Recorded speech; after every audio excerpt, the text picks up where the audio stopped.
നമ്മുടെ ISRന്റെ റോക്കറ്റ് പോകുന്ന കണ്ടിട്ടുണ്ടോ? ആ സ്പീഡിൽ മാർക്കറ്റ് പൊങ്ങുകയും മൂന്നാമത്തെ നിലയിൽ നിന്ന് നമ്മുടെ ഫോൺ താഴേക്ക് വീഴുമ്പോൾ ആ സ്പീഡിൽ താഴേക്ക് പോകുന്നതും ശ്രദ്ധിച്ചിട്ടുണ്ടോ? ഈ പറയുന്ന പൊങ്ങലും താഴലും നിങ്ങൾക്ക് കാശ് ഉണ്ടാക്കാൻ പറ്റും എന്ന് ഞാൻ പറഞ്ഞാൽ വിശ്വസിക്കുമോ? കാണുക.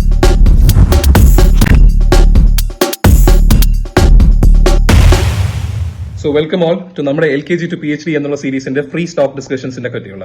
അപ്പം ഇവിടെ നമുക്ക് ട്രേഡിംഗിന്റെ ബേസിക് ആയിട്ടുള്ള കുറച്ച് കാര്യങ്ങൾ ഈ പറഞ്ഞ പോലെ വളരെ പെട്ടെന്ന് market up and down move ചെയ്യുന്നതിന്റെ ബേസിക് ആയിട്ടുള്ള കാര്യങ്ങൾ എന്ന് വെച്ചാൽ എന്താണ് വോളറ്റാലിറ്റി, എന്താണ് ലിക്വിഡിറ്റി, ആരാണ് ഈ വോളറ്റിലിറ്റിയും ലിക്വിഡിറ്റിയും ഒക്കെ വെച്ചിട്ട് മാർക്കറ്റിന് അപ്പ് ആൻഡ് ഡൗൺ ഇങ്ങനെ മൂവ് ചെയ്തുകൊണ്ടിരിക്കുന്നത്, എങ്ങനെയാണ് ഇൻഡെക്സിന് ഈ പറഞ്ഞ പോലെ മൂഡ് സ്വിങ്സ് ഉള്ളതുപോലെ തന്നെ അങ്ങോട്ടും ഇങ്ങോട്ടും വരുന്നത്, ആരൊക്കെയാണ് ഇതിന്റെ പാർട്ടിസിപ്പൻസ്, എന്തൊക്കെയാണ് ഇവിടെ നടക്കുന്നത് എന്നൊന്നും കളയുന്നില്ല, വളരെ പെട്ടെന്ന് നമുക്ക് അതിലേക്ക് കടക്കാം. വോളറ്റിലിറ്റി എന്ന് പറയുന്നത് എന്താണ്? മാർക്കറ്റിന്റെ ഭയങ്കരമായിട്ടുള്ള മൂവ്മെന്റ്സിനെയാണ് നമ്മൾ വോളറ്റിൽ അല്ലെങ്കിൽ വോളറ്റൈൽ മാർക്കറ്റ് എന്നൊക്കെ പറയുന്നതിന്റെ അർത്ഥം മാർക്കറ്റിന്റെ ഈ മൂവ്മെന്റ്സ് ആണ്. ഒരു സ്റ്റോക്ക് 1-2 രൂപ അങ്ങോട്ടും ഇങ്ങോട്ടോ കൂടെ കുറയോ ചെയ്തു കഴിഞ്ഞാൽ അത് ഒരിക്കലും വോളറ്റിലിറ്റി അല്ല. ഒരു 50-100 കൂടി കഴിഞ്ഞാലാണ് നമുക്ക് അതിനെ വോളറ്റിലിറ്റി എന്ന് പറയാൻ പറ്റുള്ളൂ. ഈ പ്രൈസ് ഡിഫറൻസിനെയാണ് നമ്മൾ വോളറ്റിലിറ്റി എന്ന് പറയുന്നത്. ഈ പ്രൈസ് മൂവ്മെന്റ് അങ്ങോട്ടും ഇങ്ങോട്ടും ചാടുന്ന സമയത്ത് നമ്മൾ മാർക്കറ്റിൽ എൻട്രി എടുക്കുമ്പോഴാണ് നമുക്ക് നല്ലൊരു പ്രോഫിറ്റ് കിട്ടുന്നത്. ഈ പറയുന്ന കാര്യം ബേസിക്കലി നമ്മുടെ ഒരു റിലേഷൻഷിപ്പ് ആണെന്ന് നിങ്ങൾക്ക് അറിയാൻ മതി. സാധാരണ ലൈഫിൽ വളരെ ചില്ലായിട്ട് വലിയ കുഴപ്പമൊന്നുമില്ലാതെ അങ്ങനെ പൊയ്ക്കൊണ്ടിരിക്കും. നേരെ മറിച്ച് ഒരു ബ്രേക്കപ്പ് പോലെ വരികയാണെന്നുണ്ടെങ്കിൽ ഭയങ്കരമായ വോളറ്റിലിറ്റികളായിരിക്കും. ബ്ലോക്ക് ചെയ്യുന്നു, മെസ്സേജുകൾ അയക്കുന്നു, കരയുന്നു, ബഹളം ഒക്കെ ഉണ്ടാവും. സോ പറഞ്ഞു കഴിഞ്ഞാൽ ഈ പറയുന്ന ഹൈ വോളറ്റൈൽ എന്നുള്ള സിറ്റുവേഷനിൽ മാർക്കറ്റിൽ എളുപ്പത്തിൽ നമുക്ക് കാശ് ഉണ്ടാക്കാനുള്ള ഒരു മാർഗമാണ്. പക്ഷേ ഇത് ഓർക്കുക, പെട്ടെന്ന് കാശ് ഉണ്ടാക്കാം എന്ന് പറഞ്ഞാൽ മാർക്കറ്റിൽ പെട്ടെന്ന് കാശ് കളയുക എന്നുമുണ്ട്. ഈ സംഭവം തന്നെയാണ് ലിക്വിഡിറ്റി എന്ന് പറയുന്നതെന്ന് വെച്ചാൽ എത്ര പെട്ടെന്ന് നമുക്കിത് വാങ്ങാനും വിൽക്കാനും പറ്റും എന്നുള്ളതാണ് ലിക്വിഡിറ്റി എന്നുള്ള വാക്കിന്റെ അർത്ഥം. ചുരുക്കം പറഞ്ഞാൽ എന്റെ കയ്യിൽ ഈ ഒരു ഹെഡ്ഫോൺ ഉണ്ട്. ഈ ഒരു ഹെഡ്ഫോൺ ഞാനിപ്പോ ഒരു സിറ്റിയിൽ ഇറങ്ങി നിന്നിട്ട് ഇത് ഞാൻ വിൽക്കാൻ നിൽക്കുകയാണെന്നുണ്ടെങ്കിൽ എനിക്കൊരു 10 ആൾക്കാരെങ്കിലും മിനിമം കിട്ടും വാങ്ങിക്കാൻ. അർത്ഥം ഇതിന്റെ ലിക്വിഡിറ്റി വളരെ കൂടുതലാണ്. നേരെ മറിച്ച് ഇത് ഞാൻ പോയി ഒരു കാട്ടിൽ പോയിട്ട് ഞാൻ ഇത് വിൽക്കാൻ നിന്ന് കഴിഞ്ഞാൽ ഒരു മനുഷ്യൻ പോലും അവിടെ വരില്ല. അതിന്റെ അർത്ഥം ഇതിന്റെ ലിക്വിഡിറ്റി വളരെ കുറവാണ്, അല്ലെങ്കിൽ സീറോ ലിക്വിഡിറ്റി ആണ്. അപ്പോൾ നമ്മുടെ കയ്യിൽ നിന്ന് ആ സ്റ്റോക്ക് വാങ്ങിക്കാനും വിൽക്കാനും ഉള്ള ആക്റ്റീവ് ആയിട്ടുള്ള പാർട്ണർഷിപ്സ്, ആക്റ്റീവ് ആയിട്ടുള്ള ആൾക്കാർ ഉള്ളതാണ് നമ്മൾ ലിക്വിഡിറ്റി എന്ന് പറയുന്നത്. ഈ പറയുന്ന ലിക്വിഡിറ്റി സ്വീപ്പ് എന്നൊക്കെ പറയുന്ന കാര്യങ്ങളിലേക്ക് നമുക്ക് ടെർമിനോളജിയിലേക്ക് നമുക്ക് അടുത്ത വീഡിയോസിലൊക്കെ നമുക്ക് പറയാം. പക്ഷെ ബേസിക്കലി ഇതാണ് നമ്മുടെ ലിക്വിഡിറ്റി എന്ന് പറയുന്നതിന്റെ അർത്ഥം. സോ വോളറ്റിലിറ്റി എന്താണ്, ലിക്വിഡിറ്റി എന്താണെന്നുള്ളത് ആദ്യം മനസ്സിലാക്കിയിട്ട് വേണം ട്രേഡ് ചെയ്യാൻ ഇറങ്ങാൻ. അപ്പൊ ഇത് മനസ്സിലാക്കേണ്ട സ്ഥലം എവിടെയെന്ന് വെച്ച് കഴിഞ്ഞാൽ നല്ല നല്ല സ്റ്റോക്സ് ആണ് എന്നുണ്ടെന്നുണ്ടെന്നുണ്ടെങ്കിൽ അത് നിങ്ങൾക്ക് വാങ്ങി വെച്ചാലും ഭാവിയിൽ നിങ്ങൾക്ക് അത് എളുപ്പത്തിൽ വിറ്റെടുക്കാം. എന്ന് വെച്ചാൽ ഇന്ന് ഞാനൊരു സ്റ്റോക്ക് 50 രൂപയ്ക്ക് വാങ്ങിക്കുന്നെങ്കിൽ നാളെ അത് 500 രൂപ ആവുകയാണെന്നുണ്ടെങ്കിലും സ്റ്റോക്ക് നല്ലതാണ് എന്നുണ്ടെങ്കിൽ ആ 500 രൂപയ്ക്ക് എന്റെ കയ്യിൽ നിന്ന് അത് വാങ്ങിക്കാൻ ആളുണ്ടാവും. നേരെ മറിച്ച് കേൾക്കാത്തൊരു സ്റ്റോക്ക് പെട്ടെന്ന് ജമ്പ് ചെയ്ത് റൈസ് ചെയ്തു, ഇന്ന് 1 രൂപയായിരുന്നു, നാളെ അത് 1 ലക്ഷം രൂപയായി എന്ന് പറഞ്ഞാലും നമ്മളുടെ ഇന്നത് ആരും വാങ്ങിക്കാൻ പോകുന്നില്ല. അപ്പൊ അതിന്റെ അർത്ഥം നമ്മൾ കാശ് കൊടുത്ത ആ സ്റ്റോക്ക് വാങ്ങിച്ചു വെച്ചത് അത് അവിടെ വെറുതെ തന്നെ കിടക്കും, ഒരു ലിക്വിഡിറ്റി അതിലുണ്ടാവില്ല. ചുരുക്കം പറഞ്ഞാൽ നമ്മൾ പ്രൊഫഷണലി ട്രേഡ് ചെയ്യുന്ന സമയത്ത് ലിക്വിഡിറ്റി നോക്കണം. കാരണം നിങ്ങൾ വാങ്ങിച്ച സാധനം നിങ്ങൾക്ക് നല്ലൊരു എമൗണ്ട് അതിൽ റേസ് ചെയ്ത് കിട്ടിയിട്ട് അത് പ്രോഫിറ്റ് ആയിട്ട് എടുക്കണം എന്നുണ്ടെങ്കിൽ ഈ എമൗണ്ട് റേസ് ചെയ്തത് അപ്പുറത്ത് ഒരാളത് വാങ്ങിക്കണം. ചുരുക്കം പറഞ്ഞാൽ ഞാൻ ഇന്ന് 10 രൂപയ്ക്ക് ഒരു സാധനം വാങ്ങിച്ചത് നാളെ 100 രൂപയായെങ്കിൽ ആ 100 രൂപയ്ക്ക് എന്റെ ഒരാൾ വാങ്ങിച്ചാൽ മാത്രമേ എനിക്ക് ബാക്കിയുള്ള 90 രൂപ ലാഭമായി കിട്ടുള്ളൂ. അപ്പോൾ ഈ പറഞ്ഞ കാര്യങ്ങളിലൊക്കെ ആരൊക്കെയാണ് ഇടപെടുന്നത്, അല്ലെങ്കിൽ ആരൊക്കെയാണ് ഈ കളിയിലുള്ളത് എന്നുള്ളത് ആദ്യം മനസ്സിലാക്കുക. നമ്മളിൽ നിന്നും തുടങ്ങാം.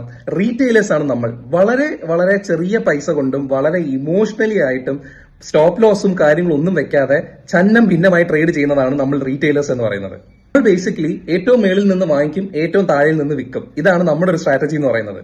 ഈ പറയുന്ന ചിന്ത നമ്മൾ എല്ലാവരിലും ഉണ്ടായിട്ടുണ്ടാവും. മാർക്കറ്റ് നേരിലേക്ക് പോകുമ്പോൾ ഇതൊരു വലിയ മാർക്കറ്റ് ആയിരിക്കും, ഇതൊരു വലിയ മൂവ്മെന്റ് ആണെന്ന് പറഞ്ഞ് നമ്മൾ അവിടെ കയറി എൻ്റർ ചെയ്യും. മാർക്കറ്റ് നേരെ താഴേക്ക് വരും. നമ്മൾ പറയും മാർക്കറ്റ് ഫുൾ സ്കാം ആണ്, മാർക്കറ്റ് മുഴുവൻ ചൂത് കളിക്കുകയാണ്, ഇവിടെ മൊത്തം കള്ളത്തരമാണ് നടക്കുന്നത് എന്ന് പറയും. കാര്യങ്ങൾ മനസ്സിലാവാതെയാണ് ഇത് സംഭവിക്കുന്നത്. FIIs എന്ന് പറയുന്ന ഫോറിൻ ഇൻവെസ്റ്റിംഗ് ആയിട്ടുള്ള ഇൻസ്റ്റിറ്റ്യൂട്ട്സുകളാണ്. ഈ ഫോറിൻ ഇൻവെസ്റ്റിംഗ് ഇൻസ്റ്റിറ്റ്യൂട്ട്സിന്റെ ഏറ്റവും വലിയ ഇമ്പോർട്ടന്റ് ആയിട്ടുള്ള കാര്യം എന്ന് പറയുന്നത് ഇവര് ഒരുപാട് കാശുകൾ, ലക്ഷക്കണക്കിന് കോടിക്കണക്കിന് കാശ് ഇടുന്ന ആൾക്കാരാണ് ഫോറിൻ ഇൻവെസ്റ്റിംഗ് ഇൻസ്റ്റിറ്റ്യൂട്ട്സ് എന്ന് പറയുന്നത്. ഇവർ വരുന്നത് ബേസിക്കലി നമ്മുടെ കല്യാണത്തിന് മോഹൻലാൽ വരുന്നത് പോലെ ആയിരിക്കും. മോഹൻലാൽ വന്നാൽ വളരെ ആർഭാടമായി കാര്യങ്ങൾ നടക്കും, ഇല്ലാന്നുണ്ടെന്നുണ്ടെങ്കിലോ അത്രയേ ഉള്ളൂ എന്നുള്ള രീതിയിലാണ് ഫോറിൻ ഇൻവെസ്റ്റ്മെന്റ്സ് വരുന്നത്. അവർ ഒരുപാട് കാശ് കൊണ്ടാണ് വരുന്നത്. അപ്പൊ നമ്മൾ കയറുന്നിടത്ത്, നമ്മൾ കയറിയതിനു ശേഷം ഫോറിൻ ഇൻവെസ്റ്റ്മെന്റ്സ് കയറിയിട്ട് അത്രയും മാത്രം മാർക്കറ്റ് പൊങ്ങുകയാണെന്നുണ്ടെങ്കിൽ നമുക്ക് അത്രയും ലാഭം അതിൽ നിന്ന് തന്നെ ഉണ്ടാവും. അപ്പോൾ ചുരുക്കം പറഞ്ഞാൽ മാർക്കറ്റിന്റെ മേജർ ഫ്ലക്ച്വേഷൻസ് ഈ പറയുന്ന ഫോറിൻ ഇൻവെസ്റ്റ്മെന്റ്സിൽ നിന്നാണ് കൂടുതൽ ഉണ്ടാവുന്നത്. ഇനി ഈ ഫോറിൻ ഇൻവെസ്റ്റ്മെന്റ്സ് പോലെ തന്നെ ഡൊമസ്റ്റിക് ആയിട്ടുള്ള നമ്മുടേതായിട്ടുള്ള DIIs ഉണ്ട്, ഡൊമസ്റ്റിക് ഇൻവെസ്റ്റിംഗ് ഇൻസ്റ്റിറ്റ്യൂട്ട്സുകളുണ്ട്. ഈ ഇൻസ്റ്റിറ്റ്യൂഷൻസ് ബേസിക്കലി നമ്മുടെ മ്യൂച്വൽ ഫണ്ടുകളും LIC ഇതുപോലത്തെ മേജർ ആയിട്ടുള്ള സ്റ്റോക്കിലായിട്ടുള്ള ആൾക്കാരുണ്ട്. കുറച്ചും കൂടെ സ്റ്റേബിൾ ആയിരിക്കും. മാർക്കറ്റിൽ പെട്ടെന്ന് കാശിട്ട് പെട്ടെന്ന് വലിക്കുന്ന രീതിയിലല്ലായിരിക്കും ഈ പറയുന്ന DIIs എന്ന് പറയുന്ന ആൾക്കാർ. DIIs എന്ന് പറയുന്ന ആൾക്കാർ എന്ന് പറയുന്നത് നമ്മുടെ അച്ഛനമ്മമാരെ പോലെ ആയിരിക്കും. വളരെ സ്റ്റേബിൾ ആയിരിക്കും, വളരെ കാം ആയിരിക്കും. അവർ മാർക്കറ്റിൽ എൻ്റർ ചെയ്യുന്നതും എക്സിറ്റ് ചെയ്യുന്നതും വളരെ കാം ആയിട്ടായിരിക്കും. നമുക്ക് പെട്ടെന്ന് തന്നെ മാർക്കറ്റിൽ പറഞ്ഞ വലിയ വലിയ ഫ്ലക്ച്വേഷൻസ് കാണാൻ പറ്റില്ല. അപ്പോൾ ചുരുക്കം പറഞ്ഞാൽ നമ്മളെ പോലത്തെ റീറ്റെയിൽ ആയിട്ടുള്ള ട്രേഡേഴ്സ് എന്ന് പറയുന്നത് ട്രെൻഡ് അനുസരിച്ച് ട്രേഡ് ചെയ്യുക എന്നുള്ളതും, നേരെ മറിച്ച് FIIs അല്ലെങ്കിൽ DIIs പോലത്തെ വലിയ വലിയ ഇൻസ്റ്റിറ്റ്യൂഷൻസ് എന്ന് പറയുന്നത് മാർക്കറ്റിൽ ട്രെൻഡ് ഉണ്ടാക്കാൻ മാത്രം കെൽപ്പുള്ള ആൾക്കാരാണ് എന്നുള്ളത് മനസ്സിലാക്കുക. അപ്പോൾ ചുരുക്കം പറഞ്ഞാൽ മാർക്കറ്റ് എന്ന് പറയുന്നതെന്ന് വെച്ചാൽ ഒരു റാൻഡം ആയിട്ടുള്ള പൈസ ആൾക്കാർ ഇടുകയും എടുക്കുകയും ചെയ്യുന്നതല്ല. അതെന്ന് പറയുന്നത് കൺട്രോൾഡ് ബൈ ഈ പറഞ്ഞ വലിയ വലിയ ആൾക്കാരാണ്. അപ്പോൾ ഇൻഡെക്സ് മൂവ്മെന്റുകളിൽ എങ്ങനെയാണ് സംഭവിക്കുന്നത്? നമ്മൾ നോക്കുമ്പോൾ ഞാൻ നേരത്തെ പറഞ്ഞിട്ടുണ്ടായിരുന്നു, ഇൻഡെക്സ് എന്ന് പറയുന്നത് കുറെ സ്റ്റോക്കുകളുടെ ചേർത്ത് കൂട്ടിയതാണ് ഒരു ഇൻഡെക്സ് എന്ന് പറയുന്നത്. അപ്പം ഇൻഡെക്സിലും ബേസിക്കലി വലിയ വലിയ സ്റ്റോക്സുകൾ നന്നായി മൂവ് ചെയ്യുമ്പോഴാണ് ആ ഇൻഡെക്സ് മൊത്തത്തോടെ മൂവ് ചെയ്യുന്നത്. അതിന്റെ അർത്ഥം ആ ഇൻഡെക്സിലുള്ള എല്ലാം, ഇപ്പൊ ഫോർ എക്സാമ്പിൾ നിഫ്റ്റി 50 എന്ന് പറയുമ്പോൾ നിഫ്റ്റി 50 മേളിലേക്ക് പോവുകയാണ് എന്ന് പറഞ്ഞാൽ അതിന്റെ അർത്ഥം നിഫ്റ്റി 50യിലുള്ള എല്ലാം 50 സ്റ്റോക്സുകളും നന്നായി പോകുന്നു എന്നല്ലതല്ല. അതിലെ ഏറ്റവും നല്ലതായിട്ട് മൂവ് ചെയ്യുന്ന കുറച്ച് നല്ല സ്റ്റോക്സുകൾ കയറുമ്പോൾ അതിനനുസരിച്ച് നിഫ്റ്റിയുടെ മൊത്തത്തോടുള്ള ഇൻഡെക്സ് കയറുകയും ഇറങ്ങുകയും ചെയ്യും. ചുരുക്കം പറഞ്ഞു കഴിഞ്ഞാൽ നമ്മൾ കോളേജിൽ ഒരു പ്രോജക്ട് ചെയ്യുകയാണെങ്കിൽ 1-2 ആൾക്കാർ ആ പ്രോജക്ട് നന്നായി മൊത്തത്തോടെ ചെയ്യും, ബാക്കിയുള്ളവർ വെറുതെ അതിന്റെ പേര് ക്രെഡിറ്റിനെടുക്കും. ഇതാണ് സംഭവം. ഇൻഡെക്സ് കയറുന്നു എന്ന് പറഞ്ഞാൽ ഇൻഡെക്സിന്റെ അകത്തുള്ള സ്റ്റോക്സുകൾ എല്ലാം കയറുന്നു എന്നുള്ളതല്ല. വെച്ചാൽ ഇൻഡെക്സ് കയറുന്നത് കണ്ടിട്ട് അതിലൊരു സ്റ്റോക്ക് നിങ്ങൾ വാങ്ങിച്ച് വെക്കുകയാണെന്നുണ്ടെന്നുണ്ടെങ്കിൽ ആ സ്റ്റോക്ക് തിരിച്ച് താഴേക്ക് പോകാം. ഇൻഡെക്സ് പോസിറ്റീവ് ആണെങ്കിലും ഈ പറഞ്ഞ സ്റ്റോക്ക് നെഗറ്റീവിലേക്ക് പോകാം. സോ ചുരുക്കം പറഞ്ഞു കഴിഞ്ഞാൽ എനിക്ക് ഇത്ര മാത്രമേ നിങ്ങളോട് പറയാനുള്ളൂ. നിങ്ങളൊരു ചാർട്ട് കാണുമ്പോൾ ആ ചാർട്ടിന്റെ പിറകിൽ ഒരുപാട് കഥകളുണ്ട്. വെറുതെ ഒരു ക്യാൻഡിൽ മേളിലേക്ക് പോകുന്നു, താഴേക്ക് ഒരു ക്യാൻഡിൽ വരുന്നു, അതിന്റെ അകത്ത് ട്രെൻഡ് ലൈനുകൾ വരയ്ക്കുന്നു, അല്ലെങ്കിൽ അതിന്റെ അകത്ത് നിങ്ങൾ ഈ പറയുന്നത് പോലെ ബോൾക്കേറ്റേഴ്സ് ഇടുന്നു. ഇങ്ങനെയൊന്നും ചെയ്യാതെ ഒരു മാർക്കറ്റിന്റെ ഒരു പർട്ടിക്കുലർ പാറ്റേൺ കണ്ടു കഴിഞ്ഞാൽ ആ പറയുന്ന ക്യാൻഡിൽസ് ഒരു കഥ പറഞ്ഞു തരും നിങ്ങൾക്ക്. ആ കഥയ്ക്കനുസരിച്ച് നിങ്ങൾ ഇൻവെസ്റ്റ് ചെയ്യുകയാണെന്നുണ്ടെങ്കിൽ എന്തായാലും നിങ്ങൾക്ക് പോസിറ്റീവ് റിസൾട്ട്സുകൾ മാത്രമേ ഉണ്ടാവുള്ളൂ.